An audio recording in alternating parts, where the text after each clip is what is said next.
Would you support a change? Hey, Maduro's a bad guy, but I'm very hesitant to have American invasion do that. It should. One thing is to pressure him, do sanctions. But Maduro's a bad guy. He's ruined their democracy, or Chavez did before that. And he's taken the wealthiest country in South America and made it the poorest, and taken away their democracy. So I'm all for pressuring the guy, but invasion's a totally different story. Would you support regime change from the Venezuelan people? Pardon me? Was there any discussion about possible land strikes? No. Are you willing to sign on to Hakeem Jeffrey's discharge petition on ACA extension? No. I think it's when you get tax credits and you're earning $600,000 a year, and a third of this money doesn't go to help individuals out. So we want to reform that. That's why I think the two measures we have on the floor, which I like both of them, reform those tax credits and make them better. Were you disappointed not to have seen the video? Yeah, I think it would have been smart to put the video out.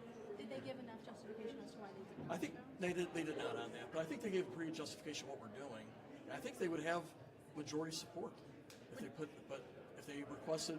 We should demand that we authorize. I would vote for it. I mean, I've lost 3 family members from drugs. So I mean, I think most of us have had that in our lives somewhere, and it's taken a huge toll. Would you want another briefing to see the video? Yes. Okay, I got to go to a meeting. Get the video out. Do you mean to the whole Congress? Or to the Yeah, public? I think to the public. Yeah, to the public. Well, thank you. Thank you.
What's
could.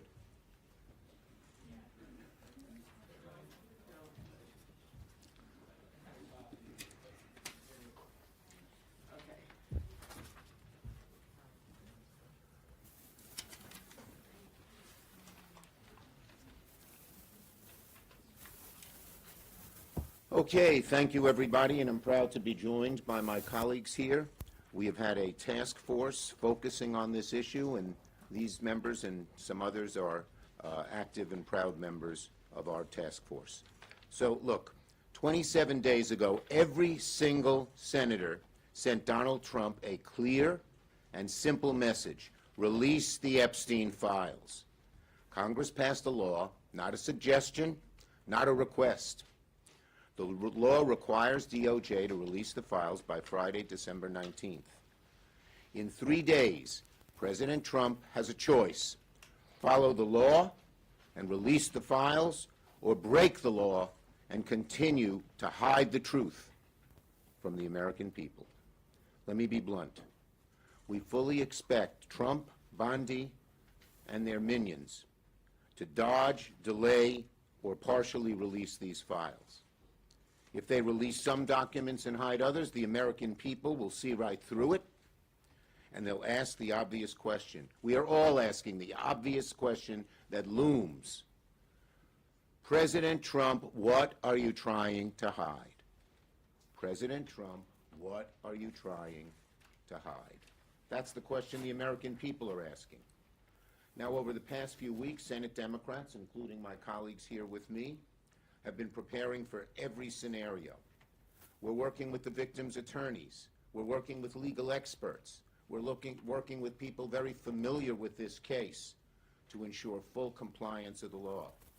If the administration withholds some documents unlawfully, we will know. If they abuse narrow exemptions to hide the truth, we will know. And there will be serious legal and political consequences. This law passed with near unanimous support. The survivors deserve the truth, and the American people are demanding it. This isn't political. Democrats and Republicans agree. The American people deserve the truth. So, Donald Trump, release the Epstein Files. Stop hiding. Stop delaying. Come clean with the American people. And if you don't, the question will only get louder and louder and louder. Trump, what the hell are you trying to hide? Senator Wyden's done great work on the financial end of this and has been a great member of our team. Ron. Thank you. Sorry. Yeah, no, Amy, you go first. Amy goes next. Go. You're closer to the microphone. Thank my colleagues, and there are two cover-ups that need to be discussed this morning.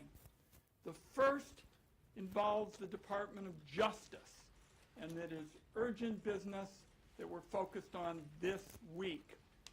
The second cover-up is being conducted by the Treasury Secretary, Scott Bessent, and it deals with the financial aspects of how the sex trafficking came to be. So let's talk about them one at a time. First, as Senator Schumer said, there's good reason to be skeptical of whatever spin the Trump administration puts out on Friday. Here's why. This wouldn't be the first time Bondi tried to trick the public with a binder full of chicken feed. That's what she did back in the spring, which infuriated MAGA voters, who took Trump and his cronies at their word that they'd release the files. Second, the cushy treatment by the Trump administration of Ms. Maxwell is totally unacceptable. She was right at the heart of the most notorious sex trafficking ring in modern American history. Despite that, Donald Trump himself said a pardon for Maxwell is on the table. Third, the Trump administration did assign hundreds of FBI agents to look at the Epstein file, but it wasn't to hunt down any more pedophiles. It was really to comb through the files for Donald Trump's name. Why? To protect him from public scrutiny. from the beginning, that's what they focused on with respect to Epstein. So Trump and Bondi do not deserve the benefit of the doubt. Second, we need to look at what Scott Bessent and the Treasury Department is up to here. They've got another massive set of Epstein files. It is a critical fight for transparency and to find out how this horrendous sex trafficking operation was funded. For nearly 4 years, Finance Committee investigators have been on this, and we have been following the money. And to do that, you've got to get access at the Treasury Department to the records that we have seen. The staff of major Republicans have seen them, and the file is made up of thousands and thousands of bank documents. And my investigators say that it is a financial roadmap into how Epstein hurt so many families. It shows who was paying Epstein and where his money was going. It shows what banks enabled his trafficking despite evidence of money laundering and despite the knowledge that he was a sex offender. It shows payments that look like the result of blackmail. It shows big outflows of money to Eastern Europe, Turkey, and Russia, and it includes the names of women and girls. My investigators saw a large portion of these records in 2024 under the Biden administration, but the Trump administration is denying us the file today. It's important for the American people to find out how all of this was financed, and that means getting our hands on the file to investigate further. The Secretary of Treasury, Mr. Bessent, has refused now multiple times to hand it over to our investigators. Ridiculous excuses, again and again. So we have introduced legislation to compel him to turn this over to Senate investigators. And I will tell you that Epstein survivors are already filing suit, against banks because they think that this information is so critical to finding out how they were exploited. So it is time for the stonewalling to end. That's why I so appreciate what my colleagues have done to get this information out on Friday, and the administration is required by law to release the Epstein files at DOJ. I'm here to say it's got to be done at the Treasury Department as well, because we find in America you capture corruption by following the money, and that's what is so critical at this point to the second investigation. Thank you, Leader Schumer, and I thank my colleagues. Senator Klobuchar has been working very well on this, and we appreciate it. Thank you very much. Thank you, Senator Wyden. Thanks for following the money, something that's our creed as my former job as prosecutors. Whenever you're solving a case from the smallest theft to big rings, and I appreciate that. So let's remember what this is all about. This is about exploitation and abuse. These victims deserve justice, they deserve transparency, and they deserve accountability. Example, Danielle Bensky, 17, recruited into Epstein's circle. Her mom had a brain tumor, and Epstein told her he could help her mom, but only if she abided by his demands, including recruiting other girls. He told her, I can use it to help you, or I can make it very difficult for your mother. That horrific crime, one of many, is why the House voted 427-1 to release the files and why the Senate unanimously passed the bill on Senator Schumer's motion. That bill set a specific deadline, December 19th, and it is a must. It's not a may, it's a must. And it says that no record shall be withheld, delayed, or redacted on the basis of embarrassment, reputational harm, or political sensitivity. With this deadline, they will show whether they are really going to stop covering up or they're going to protect these powerful abusers. If they redact these files heavily, it will be clear they are hiding something. Because maybe it's because Donald Trump is mentioned 1,500 times. Maybe it's because they want to shield wealthy donors who are implicated in these files. Regardless of the reason, if these files are heavily redacted without justification, Americans will know that they are once again, this administration, siding with the rich and the powerful. Remember, if the president was actually serious about truth and transparency, his administration would have released these files months ago.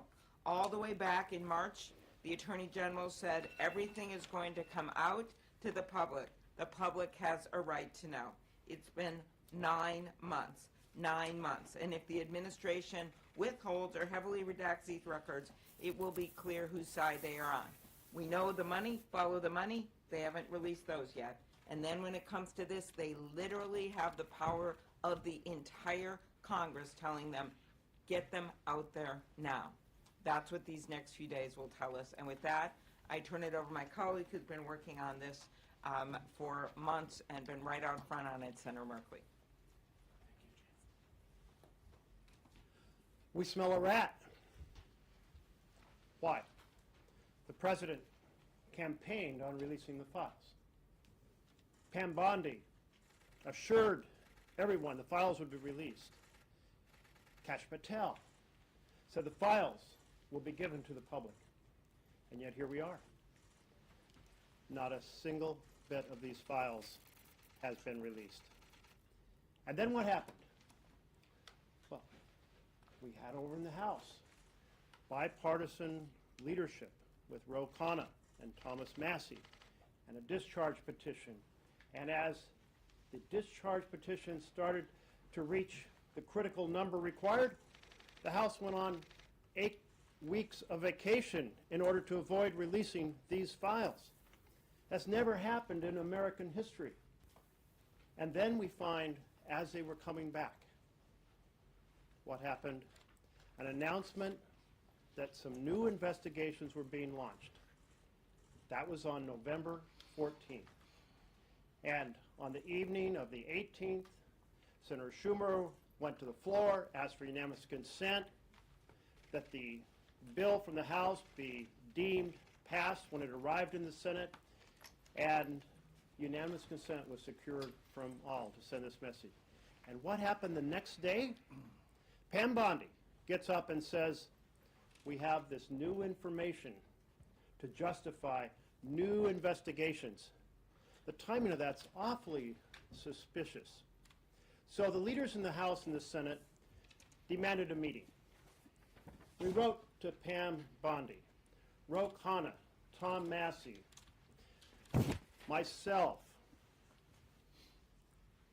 Ben Ray Lujan, and we were joined, and I welcomed the bipartisanship of Senator Murkowski to say, we want to know what you're up to. Meet with us and explain these new investigations. What is this new evidence?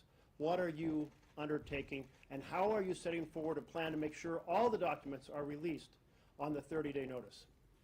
We got a response. The response was, we acknowledge receipt of your letter. Now that's it.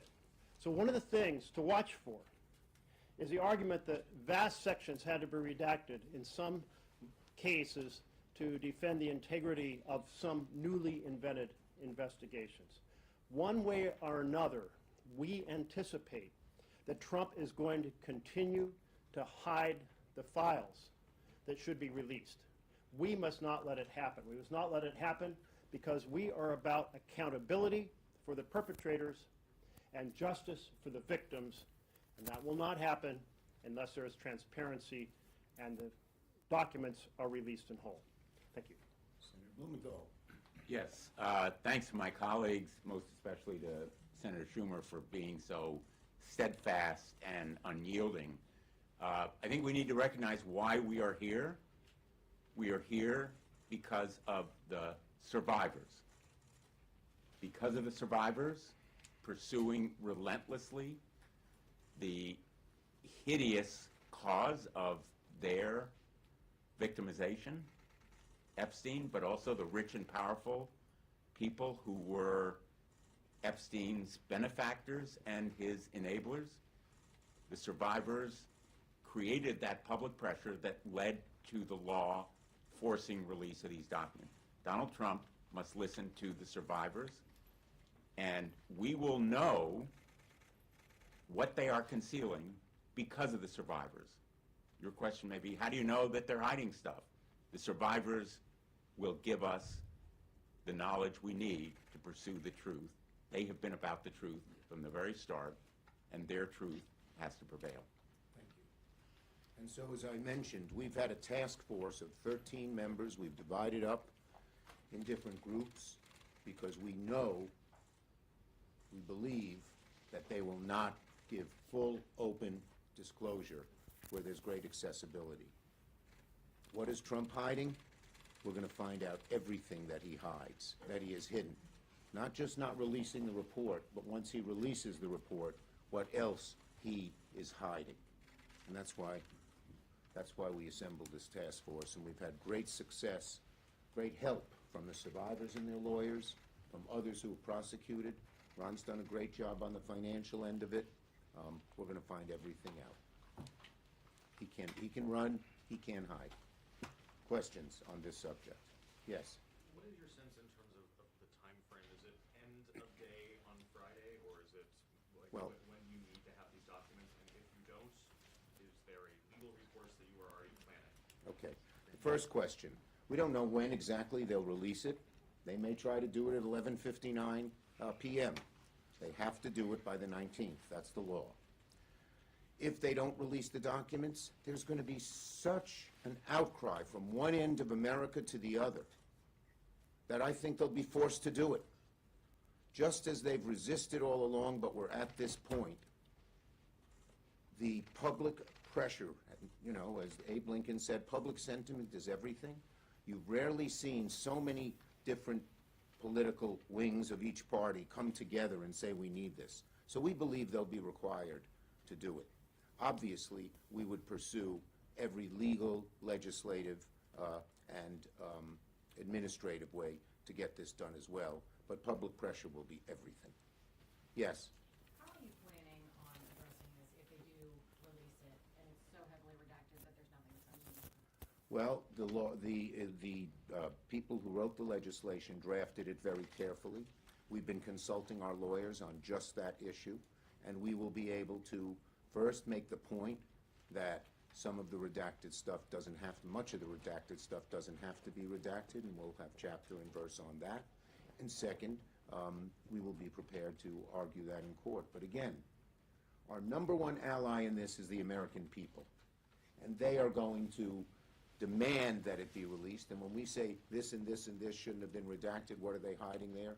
It's going to increase a lot of heat on them. And clearly, as Senator Schumer knows, having met with them, the victims are not also going to allow this to happen. Right. They're going to be leading the way. They want to know what's in these documents. The victims are already filing lawsuits using the information we've gotten. They are not going to let this just go by the board. Yes. What is your plan for making progress on Senator Wyden's bill with regard to Treasury? Oh, why don't I call on Senator Wyden? We're going to keep pushing to find out what is behind Scott Bessent's stonewalling.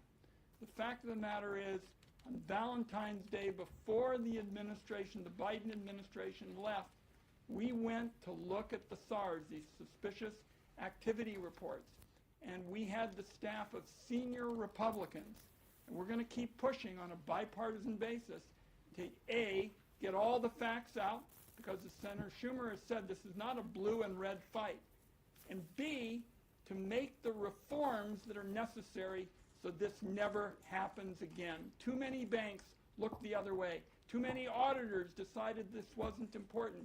This was again and again a textbook case of disinterest in suffering and families and young girls, and we're not going to let it happen again.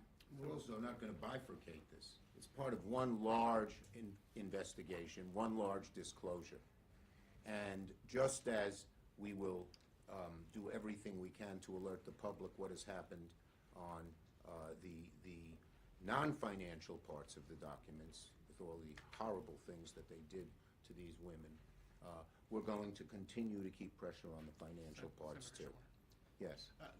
So let's say these files do get released. Is it just going to be a public release, and you all are just going to let the American people go through them and come to their own conclusions? Or will Senate Democrats, will there be a coordinated campaign? Will there be anything that we can expect next year when you all Well, the first step is to get them all released. That will be our first job. And then, once we have the releases, obviously, it's going to be clear as could be to the American people what has gone on here. But, you know, Democrats will be actively involved, letting people know how disgraceful this has been. The American people should see everything we see. Yeah, they'll see it. Yes. In terms of the timing, if you need to go to court after the release because it's, you know, there are too many redactions or just everything's not there, is that something that can happen quickly, days, We're weeks? going to, you know, we have great lawyers who are ready to go, and we will leave it to them as to the best sense of And are timing. you working But with- certainly, we want to let public pressure build and build and build. And are you working with the Republicans on the court action? Because the law was bipartisan, would it? We expect that we will have lots of bipartisan support. Thank you, everybody. Oh, last one. What steps are you guys taking when it comes to learning more about why Elaine Maxwell was moved? I don't know if you saw that Susie Wiles, the president's chief of staff. We said saw that. She had no idea, the president had no idea.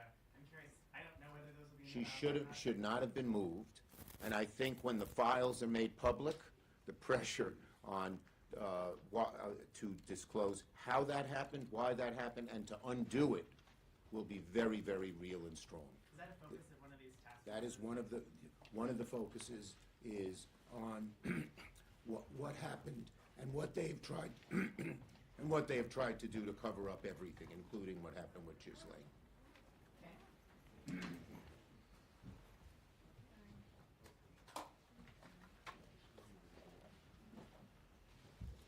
Everybody, you should know we expect to have some more